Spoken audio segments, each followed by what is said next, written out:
Terangmu akan merekah laksana fajar. Bacaan dari kitab Yesaya. Beginilah firman Tuhan Allah. Aku mengendaki supaya engkau membagi-bagikan rotimu kepada orang yang lapar dan membawa ke rumahmu orang-orang miskin yang tak punya rumah.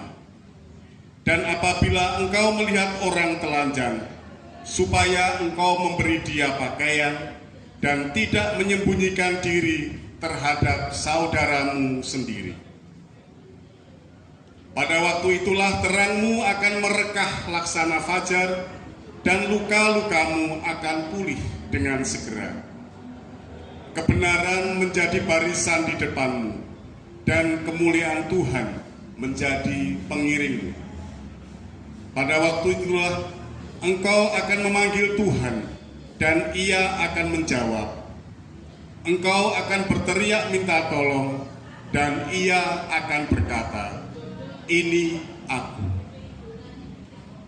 Apabila engkau tidak lagi mengenakanku kepada sesamamu dan tidak lagi menunjuk-nunjuk orang dengan jari dan memfitnah, apabila engkau menyerahkan kepada orang lapar apa yang kau inginkan sendiri dan memuaskan hati orang yang tertindas, maka terangmu akan terbit dalam gelap dan kegelapanmu akan seperti rembang tengah hari. Demikianlah sabda Tuhan. Bacaan diambil dari surat pertama Rasul Paulus kepada jemaat di Korintus. Saudara-saudara, ketika aku datang kepadamu, aku tidak datang dengan kata-kata yang indah atau dengan hikmat untuk menyampaikan kesaksian Allah kepada kamu. Sebab aku telah memutuskan untuk tidak mengetahui apapun di antara kamu selain Yesus Kristus, yaitu Dia yang disalibkan. Aku pun datang kepadamu dalam kelemahan, dengan sangat takut dan gentar. Baik ajaran maupun pemberitaanku tidak kusampaikan dengan kata-kata hikmat yang meyakinkan, melainkan dengan keyakinan akan kekuatan roh, supaya imanmu jangan bergantung pada hikmat manusia, tetapi pada kekuatan Allah. Demikianlah sabda Tuhan. Haleluya.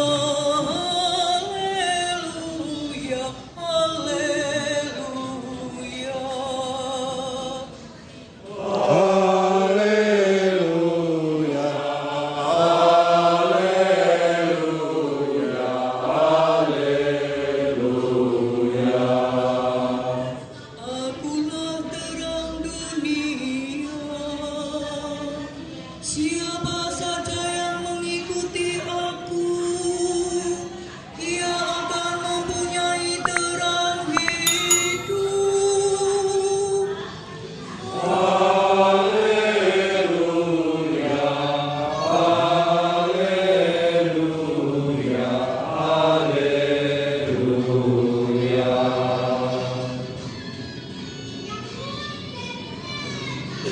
Tuhan bersamamu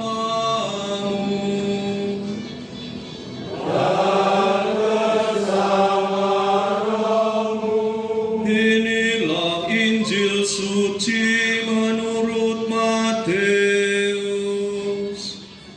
Dimuliakanlah Tuhan.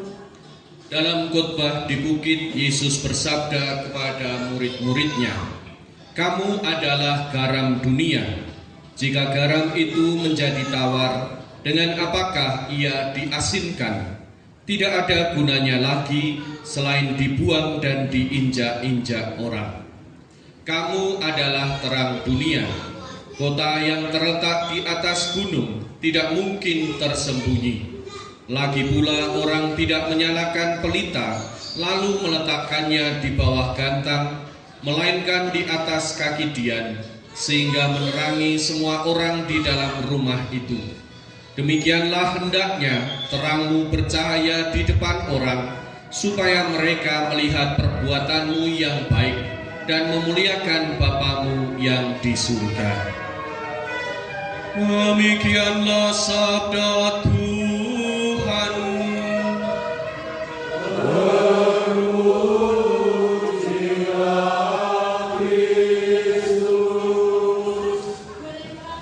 Ibu bapak, saudara-saudari yang terkasih dalam Kristus, selamat siang berkah dalam.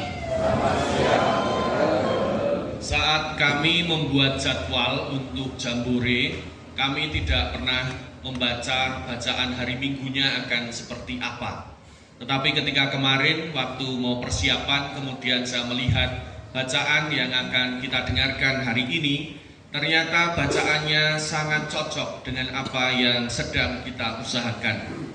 Di sana dikatakan dalam bacaan pertama, beginilah firman Tuhan Allah, Aku menghendaki supaya engkau membagi-bagikan rotimu kepada orang yang lapar. TRB itu juga salah satunya adalah memastikan orang-orang yang lapar mendapat makanan. Maka di sini tidak hanya dapur umum, tetapi juga logistik, dananya, bahan mentahnya ada enggak yang buat dimasak. Kemudian tim perencanaan juga harus punya data berapa orang yang membutuhkan, apakah ada yang tidak kuat pedas, apakah ada yang harus ada alergi tertentu. Semuanya itu harus ada supaya ketika kita memberikan roti kepada orang yang lapar, bukan malah kita membuat mereka mengalami sesuatu yang tidak baik. Kita bisa membayangkan misalnya ada orang yang alergi udang, sementara di dapur umum memasaknya udang. Maka yang terjadi, pengungsi akan bukan hanya menderita, tetapi kita juga harus memikirkan bagaimana mereka menerima pengobatan yang lain. Kemudian dan membawa ke rumahmu orang-orang miskin yang tidak punya rumah. Ini juga kita bisa gambarkan orang-orang pengungsi yang karena bencana rumahnya tidak bisa dihuni. Kalau jenengan mau ya dibawa ke rumah jenengan. Tetapi karena itu tidak efektif, maka kita membuat yang namanya pengungsian. Maka klaster pengungsian itu juga menjadi penting. Dan disinilah yang membedakan kita dengan tindakan-tindakan relawan-relawan sosial yang lain. Kalau kemarin saya mengatakan bahwa apa yang kita lakukan adalah panggilan iman. Inilah yang dimaksud dengan panggilan iman. Ketika jenengan menyiapkan makanan itu bukan karena dia lapar, tetapi karena itu adalah perintah Allah. Sediakanlah makanan bagi orang-orang yang lapar. Sediakanlah rumah bagi orang-orang yang miskin dan tidak punya rumah. Dan apabila engkau melihat orang telanjang, supaya mereka memberi dia pakaian. Nah, yang ini yang seringkali kadang-kadang kita lakukan. Dan tidak menyembunyikan diri terhadap saudaramu sendiri. Kalau urusan pekerjaan, itu biasanya strategi-strategi yang kita terapkan itu berdasarkan kepentingan personal.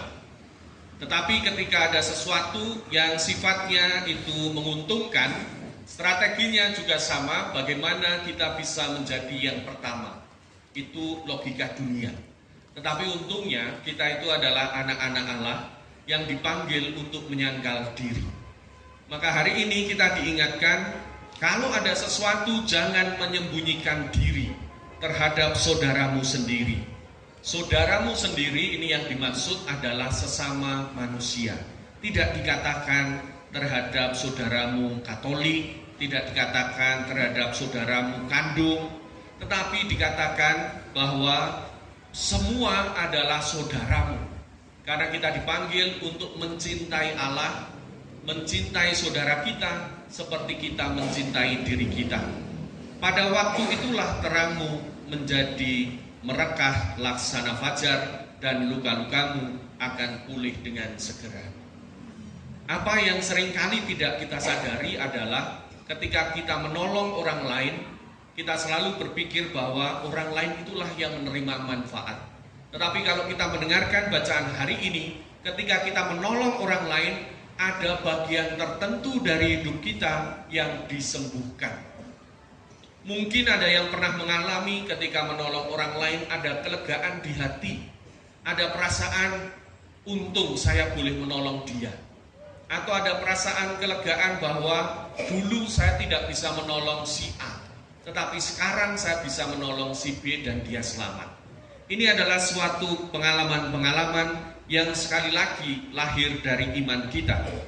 Pada waktu itulah engkau akan memanggil Tuhan dan Ia menjawab. Engkau akan berteriak minta tolong dan Ia akan berkata, ini aku. Ketika kita mau menjadi terang bagi yang lain, maka Tuhan ada di pihak kita. Apapun yang kita minta, Tuhan akan menolong. Ini adalah menurut saya rumusan ketika kita mau bersyukur. Orang-orang yang bersyukur adalah orang-orang yang selalu akan dilimpahi berkat, karena dia mau menyalurkan apa yang dia terima bagi orang lain. Apabila engkau tidak lagi mengenakan kuk kepada sesamamu dan tidak lagi menunjuk-nunjuk orang dengan jari dan memfitnah, apabila engkau menyerahkan kepada orang lapar apa yang kau inginkan sendiri, besok kalau puasa itu jangan berpikir hanya, oh saya berpuasa makan 1 kali, tetapi makan 2 kali yang tidak kita ambil itu harus diserahkan kepada orang miskin. Bagaimana caranya? Masukkan dalam kotak APP. Maka kalau kotak APP itu isinya itu harus sesuai apa yang kita sangkal. Kalau misalnya kita makan sehari-hari itu seharga 15.000, sementara kita puasa hanya makan 1 kali, maka ada 2 kali makan yang menjadi hak orang miskin yang harus kita masukkan dalam kotak. Maka memasukkan kotaknya adalah berapa? 30.000. Jangan hanya 2.000, itu mau duit parkir. Nah, duit jajan, parkirnya bayar 2.000, sing dilebokke sing 2.000. Maka itu tidak ada gunanya. Tadi APP itu aksi puasa pembangunan. Puasa sudah kita lakukan, pembangunannya bagaimana? Kita masukkan dana supaya bisa digunakan untuk banyak orang. Maka kalau ada beberapa orang yang meminta di Kevikepan, APP Kevikepan Yogyakarta Timur, uang yang ada di sana itu dari mana? Ya dari jenengan. Kalau jenengan memasukkan di kotak APP itu semakin besar, paling tidak usah semakin besar lah, semakin konsekuen dengan apa yang sedang kita lakukan, maka akan semakin banyak orang yang bisa dibantu. Kalau kita mengatakan kita pantang, terus ditanya, jenengan pantang apa? Saya pantang makan daging sapi misalnya. Daging sapi itu sekilo berapa Bapak Ibu? 150. Kalau dalam sebulan kita masak daging sapi itu kira-kira berapa kilo? Kira-kira. Kalau 1 kilo itu dimasak untuk 1 kali atau untuk berapa kali? 1 kali kan? Anggap saja dalam sebulan kita masak yang sifatnya daging sapi itu 2 kali lah ya. 2 kali itu berarti kan 300.000. Tetapi nanti ketika kita memandang kotak APP yang ada tulisannya Bapak Ibu Anak itu, kalau kita mau memasukkan 300.000 itu ke sana, itu rasanya ini melebu metu. Karena apa? Karena kita masih berpikiran bahwa ini itu hitungan matematis. Kalau kita memberikan dana di sana, kita harus ingat bahwa dana itu akan digunakan oleh saudara-saudara kita misalnya yang sakit kanker. Dia butuh pengobatan, dia butuh transport. Anak-anaknya yang di rumah butuh makan. Bagaimana kita bisa membantu mereka? Dengan memasukkan apa yang kita pantang. Kalau jenengan ada bapak-bapak yang pantang rokok, duitnya mesti luwih akeh meneh. Kalau sehari sak pak, biasanya merokoknya 1 pak sehari, atau hitungan aja 2 hari lah. 2 hari 1 pak, 1 paknya 25. Kalau 1 bulan itu ada 15, ada 30 dibagi 2, maka 15. Maka yang dimasukkan harusnya adalah 15 kali 25.000. Ya, nanti itu kalau memasukkan itu harus begitu. Jadi ojo ngomong aku pantang rokok nih sing dilebokke mung duit parkir. Ya. Ya bisa aja lah, itu kan bagian dari pantang saya tidak bayar parkir, cuma tak lebok kene sing parkiran. Maka kalau ada asumsi bahwa kotak APP di dalamnya itu harus duit receh, wis salah. Ben ketok iki ling leboke bendino diisi Rp100 krincing-krincing. Ling ngitung susah. Ora cucuk wektune ling ngitung karo jumlahe. Maka kalau jenengan mau memasukkan uang di dana APP, kotak APP, ora perlu isin nek meng lebokke sing warnane abang. Entuk. Tapi ora entuk borongan. Terus dihitung, wah, pokoknya wingi jare Romo kae mangan daging ping pindho 150 ping loro 300. Begitu arep dikumpulke cedak-cedak minggu palman lebokke wae 300. Lha apa ya pantange iki mung daging. Liyane ora deling-eling. Maka kalau kita mau konsekuen dan kita mau setia, maka ada banyak potensi dana yang bisa kita gunakan untuk penanganan bencana. Dan kita bersyukur untuk tahun ini Keuskupan akan membantu Karina dari dana kolekte persembahan Santo Petrus. Jadi untuk tahun ini, semoga tahun berikutnya juga sama. Nanti akan ada 50% dari kolekte bulan Juni kalau tidak salah yang akan disetorkan ke Karina untuk pengembangan TRB dan juga berbagai macam yang akan terjadi. Maka sekali lagi besok kalau supaya mau menjadi terangmu merekah laksana fajar, masukkan uangnya laksana fajar ya. Yang merah-merah, ojo mung sing apa kayak abu-abu. Di dalam bacaan kedua sekali lagi kita juga diingatkan, saudara-saudara, ketika aku datang kepadamu, aku tidak datang dengan kata-kata indah dan hikmat untuk menyampaikan kesaksian Allah. Sebab aku telah memutuskan untuk tidak mengetahui apapun di antara kamu selain Yesus Kristus, yaitu Dia yang disalibkan. Aku pun datang kepadamu dalam kelemahan dengan takut dan gentar. Maka kita semua TRB ini datang, meskipun kita punya pengalaman dan pengetahuan yang bermacam-macam, tetapi kita datang dalam kekosongan. Artinya kita mau belajar bersama untuk saling, tadi kan ada apa tadi Karina itu kan terakhirnya rangkulan.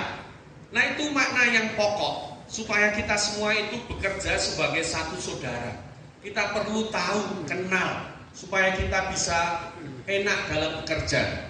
Ada beberapa teman yang tadi malam juga harus tidur di kasur yang sama, padahal ora kenal. Mbok lanang wedok nek urung tau kenal terus tiba-tiba turu bareng iki ya urung mesti iso merem. Wong klesak-klesik. Tetapi itu adalah sesuatu yang memang kita harus berproses. Dan juga ada yang tadi ketika saya muter-muter bercerita, Mbak kuyangnya Mbak dilakukan seperti itu. Nah memang semuanya itu sulit, tetapi kalau kita latihan dan belajar, maka kita bisa menjadi sesuatu yang lebih baik. Kemudian dikatakan di sini supaya imanmu jangan bergantung pada hikmat manusia, tetapi pada kekuatan Allah. Ini juga harus kita sadari apa yang kita lakukan. Ini bukan semata-mata karena kita, tetapi kita sedang dibentuk oleh Allah untuk menjadi alatnya, untuk menjadi tangan-tangan perpanjangan kasih Allah. Kalau tadi malam kita mengatakan bahwa kehadiran kita itu menghadirkan wajah Allah, dan itulah yang sedang kita usahakan. Supaya nek jenengan rawuh ki ora kaya-kaya, oh iki ana penagih hutang iki teko. Tetapi ketika jenengan rawuh itu ada harapan. Ana wong sing arep nulung. Itu yang harus juga kita punyai bersama. Semangat menjadi terang dan garam seperti yang dikatakan dalam Injil, tentu kita semua sudah paham dan sudah sering mendengar bahwa ketika garam itu tidak menjadi asin, dia sudah tidak bisa lagi diasinkan selain dibuang.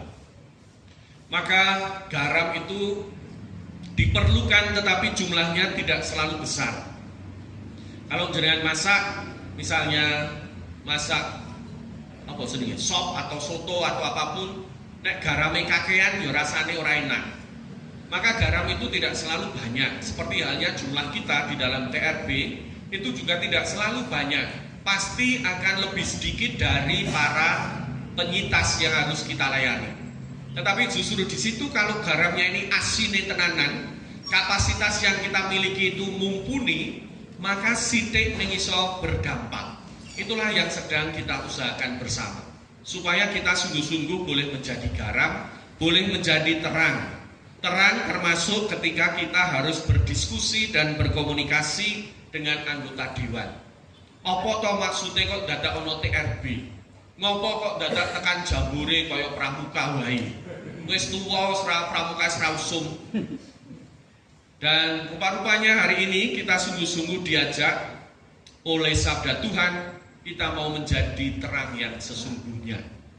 Kita mulai hari ini dengan jambore, nanti minggu depan sudah puasa. Semoga apa yang kita pelajari hari ini sungguh-sungguh kita resapkan, kita dalami apa yang dimaksud dengan menolong saudara, apa yang dimaksud dengan menyediakan pakaian, apa yang dimaksud dengan menyediakan tempat tinggal, apa yang diminta Tuhan dari kita untuk mau peduli kepada sesama. Semoga kita semua sungguh-sungguh mau membuka hati untuk terlibat dalam karya Allah, menyelamatkan sesama dan membagikan berkat dan sukacita. Seperti apa yang diusahakan oleh gereja tahun ini, menjadi gereja yang bahagia, menginspirasi dan mensejahterakan. Semoga apa yang kita lakukan sampai dengan hari ini sungguh-sungguh menjadi sarana kita untuk memuliakan Tuhan.